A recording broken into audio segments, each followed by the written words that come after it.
बिस्मिल्लाहिर्रहमानिर्रहीम। अस्सलाम वालेकुम। कैसे हैं आप लोग? उम्मीद है आप सब लोग खैरियत से होंगे। आज मेरे किचन में बन रही है एक बहुत ही स्पेशल अलबैक ब्रोस्ट चिकन, जो कि बहुत ज़्यादा स्पेशल है और सऊदीया में बहुत ज़्यादा पसंद की जाती है। तो आज मैं इसको अपने स्टाइल में आप लोगों को बनाना सिखाऊंगी। है आपको मेरी ये रेसिपी भी पसंद आएगी। तो रेसिपी को शुरू करने से पहले अगर आप मेरे चैनल पर नए हैं तो मेरे चैनल को सब्सक्राइब कर लीजिए और बेल आइकन को प्रेस कर लें। तो चलते हैं अपनी रेसिपी की तरफ। सबसे पहले मैं यहाँ पर ले रही हूँ जी हॉट सॉस चाहिए आपको। इसके लिए हाफ़ कप हॉट सॉस ले लीजिए। साथ ही मैं इसमें डालूँगी 1/3 कप जो है हम इसमें शामिल करेंगे चिली सॉस। साथ ही मैं इसमें डाल रही हूँ रेड चिली पाउडर 1 टीस्पून और तमाम इंग्रेडिएंट्स को अच्छी तरह से हम मिक्स कर लेंगे इसे। इस मसाले को इंजेक्ट करने के लिए चिकन में आपको एक मोटी सिरिंज लेनी होगी, ठीक है। ये मेरे पास जो है 50 ml की है सिरिंज, और अभी इसको सिरिंज को मैं जो हूँ मसाले से भर रही हूँ। मसाले से भरने के बाद अब इसको मैं मसाले को चिकन में ऐड करूँगी और इसको आपने बोन्स के पास जो है वो सारा मसाला इसका ऐड करना है, इंजेक्ट करना है इसको आराम से। जब आप इसको इंजेक्ट करेंगे तो आपको चिकन जो है थोड़ा सा फूलता हुआ, स्वेल होता हुआ नज़र आएगा।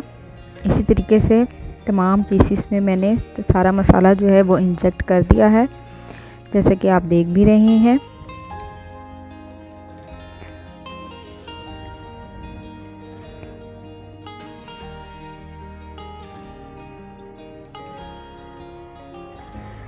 जो मसाला मैंने तैयार किया था उसको मैंने सिरिंज की मदद से चिकन के अंदर इंजेक्ट कर दिया है। और अभी अगर आप देख सकते हैं तो आपको ये चिकन जो है बोन्स के पास से हल्का सा स्वेल हुआ नज़र आएगा, मतलब फूला हुआ नज़र आएगा जब आप इसमें मसाले को ऐड करेंगे, ठीक है। तो ये आप देख सकते हैं।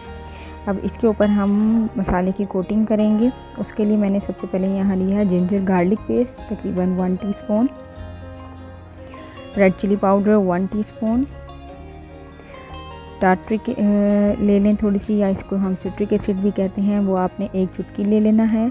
नमक हस्बे ज़रूरत होगा, और चिली फ्लेक्स जो कुटी मिर्चें होती हैं वो आपने हाफ़ टीस्पून लेनी है।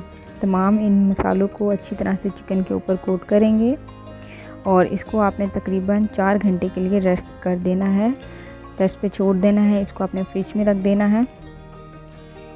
4 घंटे जो हैं हमारे गुजर चुके हैं और चिकन जो हमारा अच्छी तरह मैरिनेट हो गया है।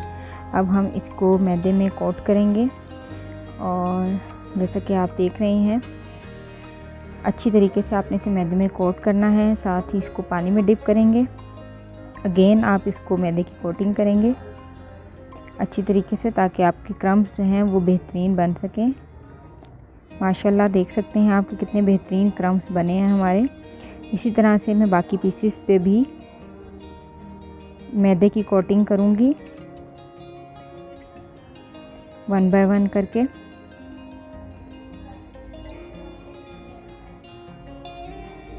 ये आसान तरीके से मैं आपको बनाना सिखा रही हूँ। आप मेरी इस रेसिपी को घर में ट्राई कीजिए। आम रूटीन में तो आप लोग ब्रोस्ट बनाते हैं, लेकिन इस तरह से ब्रोस्ट बनाइए तो यकीन कीजिए कि आपको तारीफ़ ही मिलेगी और इसका जायका जो है बहुत मज़े का आएगा। तो मेरी इस रेसिपी को ज़रूर ट्राई कीजिएगा और मुझे ज़रूर फीडबैक दीजिएगा।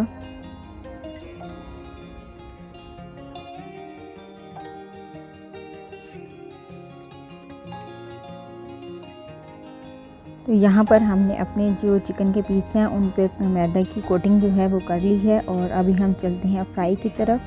तो सबसे पहले यहाँ पर मैंने जो है एक पैन में ऑयल को गरम कर लिया है और अब मैं इसमें चिकन के पीस 1 बाय 1 करके ऐड करूँगी। चिकन के पीसेस को ऑयल में शामिल करते ही डालते ही आपने चम्मच से नहीं हिलाना, क्योंकि इससे जो हमने मैदे की कोटिंग की है वो उतर जाएगी और आपके पास जो हमें रिज़ल्ट चाहिए, क्रम्स चाहिए, वो उस तरह से नहीं आएंगे। पहले हम इसको एक तरफ से फ्राई करेंगे, फिर हम इसे पलटकर दूसरी तरफ से फ्राई करेंगे। और साथ ही हमने बहुत ज़्यादा इसमें चम्मच नहीं मारना, क्योंकि उससे हमारे क्रम्स जो हैं वो टूट जाने का खदशा होता है और वो क्रम्स जो हैं वो अच्छे नहीं बनते।